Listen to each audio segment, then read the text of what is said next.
च्या अहमदाबाद येथे विमान अपघात घडलेला आहे. भीषण आणि मोठा हा अपघात मानला जात आहे. अहमदाबादहून लंडनला जाणाऱ्या विमानाचा हा अपघात झालेला आहे. या विमानाने टेक ऑफ केल्यानंतर अवघ्या 10 मिनिटांमध्ये हा अपघात घडला. नागरी वस्तीमध्ये हे विमान कोसळले आणि विमान कोसळल्यानंतर संपूर्णपणे आग लागली आणि आगीच्या धुराचे रुळ हे सर्वत्र पसरलेले. मात्र असं असलं तरी घटनास्थळी एनडीआरएफ असेल, अग्निशमन दल असेल, नेते मंडळी असतील हे दाखल झालेले आहेत आणि या अपघाताची माहिती घेत आहेत. नेमका हा अपघात कशामुळे झाला याची सगळ्याची तपासणी केली जात आहे. एअर इंडियाकडून सुद्धा तपासणी याची केली जात आहे. मात्र असं असलं तरी हा भीषण अपघात आहे. सर्वत्र भीतीचं वातावरण निर्माण झालेलं आहे. एकूण या विमानामध्ये 244 प्रवासी होते. 244 प्रवासी या विमानातून प्रवास करत होते. मात्र ज्या ठिकाणी या विमानाचा अपघात घडला ती नागरी वस्ती होती. त्यामुळे नागरी वस्तीमध्ये सुद्धा या विमान अपघातामुळे किती दुर्घटना घडली आहे याची सुद्धा तपासणी केली जाते. त्यामुळे एकंदरीत जरी 244 प्रवासी असले तरी या भीषण विमान अपघातामध्ये नेमका किती जणांचा मृत्यू झाला आहे, किती जण जखमी आहेत, नागरी वस्तीमध्ये नेमका किती जणांचा मृत्यू झालेला आहे याची सगळ्याची पडताळणी तपासणी जी आहे ती केली जात आहे.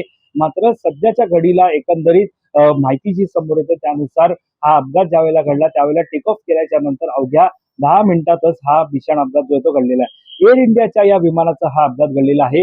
AI-171 असं या विमानाचं नाव होतं आणि या विमानाचा हा अपघात घडलेला आहे. मात्र असं असलं तरी यापूर्वी सुद्धा एअर इंडियाच्या अनेक विमानांचा अपघात घडलेला आहे. या सगळ्या अपघाताची माहिती आपण आता या व्हिडिओच्या माध्यमातून जाणून घेणार आहोत. सर्वात प्रथम आपण पाहतोय 3 नोव्हेंबर 1950 साली एअर इंडिया फ्लाईट 245 या विमानाचा अपघात घडला होता. मॉन्ट ब्लॅक फ्रान्स या ठिकाणी हा अपघात घडला होता.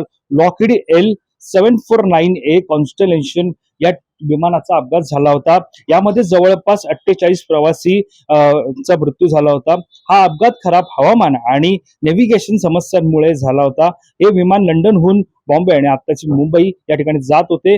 जिनेव्हा येथे उतरण्यापूर्वी ते मॉन्ट ब्लॅकच्या हिमनदीशी आदळले. तपासात असे आढळून आले की पायलट चुकीच्या उंचीवर उड्डाण करत होता, ज्यामुळे हा अपघात घडला. त्यानंतर 24 जानेवारी 1966 साली एअर इंडिया फ्लाईट 101 याचा अपघात झाला. मॉन्ट ब्लॅक फ्रान्स या ठिकाणी हा अपघात झाला. बोईंग 707-437 असे या विमानाचं नाव. विमान अपघातामध्ये जवळपास 117 प्रवासी अपघात झाला होता. हा अपघात मॉन्ट ब्लॅक जितेच्या येण्यापूर्वी विमान एका दिवशी आदळले. भारताचे शास्त्रज्ञ डॉक्टर होमी जहांगीर देखील या विमानात होते. तपासात पायलटची चूक आणि हवाई वाहतूक नियंत्रणाशी चुकीचा संवाद हे कारण मानले गेले. तथापि या अपघाताकडे एक कट म्हणूनही पाहिलं जात होतं.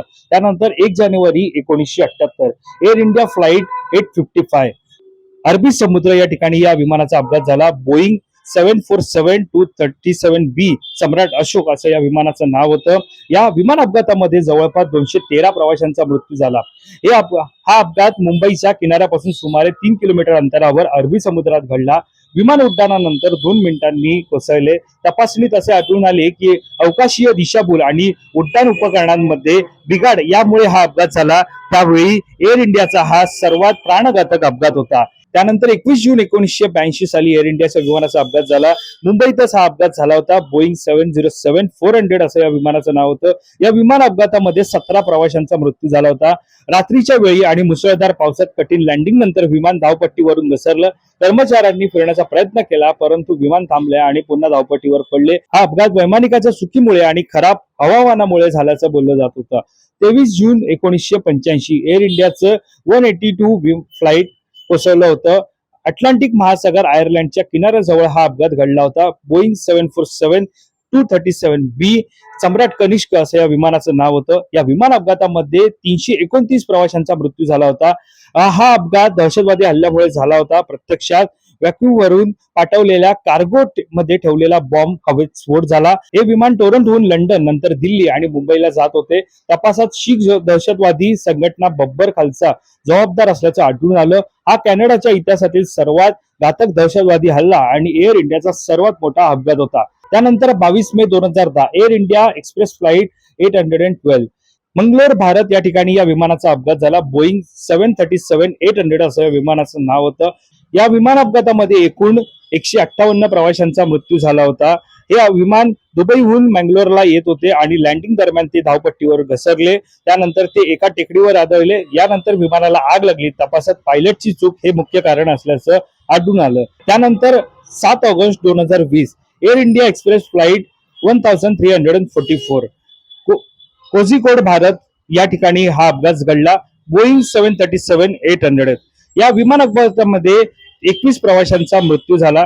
विमान दुबईहून कोझिकोडला येत होते. मुसळधार पाऊस आणि जोरदार वाऱ्यात लँडिंग करताना ते धावपट्टीवरून घसरले.